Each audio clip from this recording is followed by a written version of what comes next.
Assalamualaikum warahmatullahi wabarakatuh. Perkenalkan, nama saya Rizka Sintia Putri.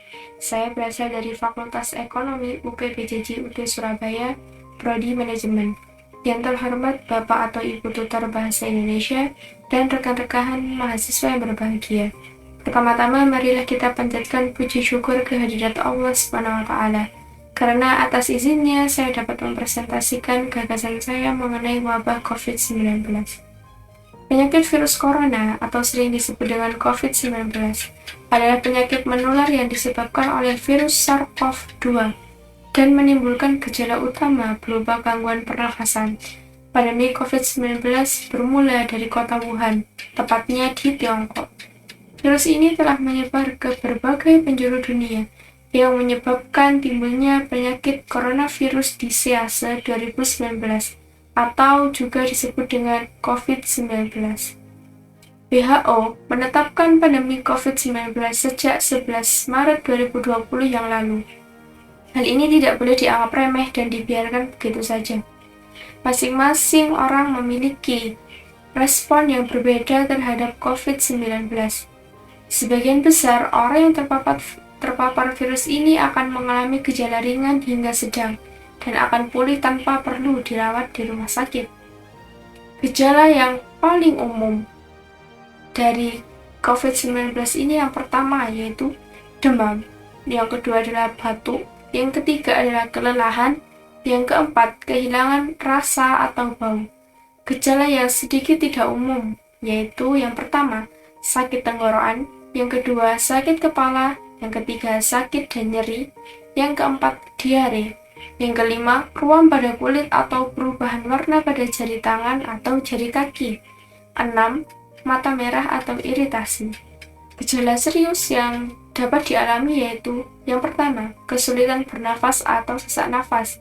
Yang kedua, kesulitan berbicara atau bergerak. Maka dari itu, segera cari bantuan medis jika Anda mengalami gejala serius. Selalu hubungi dokter atau fasilitas kesehatan sebelum mengunjunginya. Orang dengan gejala yang ringan dan dinyatakan sehat harus melakukan perawatan mandiri di rumah. Rata-rata gejala akan muncul 5-6 hari setelah seseorang pertama kali terinfeksi virus ini. Tetapi bisa juga sampai 14 hari setelah terinfeksi. Ada pula dampak virus COVID-19 di Indonesia. Yang pertama yaitu beberapa barang menjadi mahal dan langka untuk ditemukan. Dampak yang kedua, jamaah haji Indonesia batal untuk berangkat. Yang ketiga, kunjungan para wisatawan mancanegara di Indonesia mulai menurun. Yang keempat, merusak tatanan ekonomi di Indonesia. Dampak yang kelima yaitu impor barang menjadi terhambat.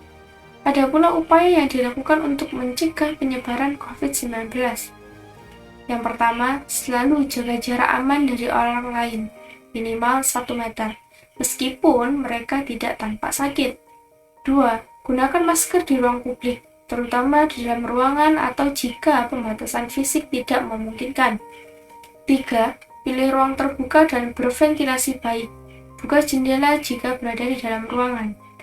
4. Selalu cuci tangan secara rutin. Gunakan sabun dan air. Atau gunakan cairan pembersih tangan berbahan alkohol. 5. Ikuti vaksinasi ketika giliran Anda dan ikuti panduan setempat terkait vaksinasi. 6. Saat batuk atau bersin, tutup mulut dan hidung dengan lengan ataupun gunakan tisu.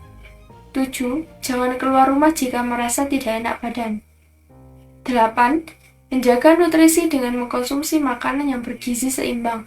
Minum air putih dalam jumlah yang cukup serta istirahat cukup juga dapat membantu menjaga kondisi tubuh agar tetap bugar dan terhindar dari infeksi virus corona. Demikian gagasan yang bisa saya sampaikan. Kurang lebihnya saya mohon maaf jika ada salah kata, dan atas perhatiannya saya ucapkan terima kasih. Assalamualaikum warahmatullahi wabarakatuh.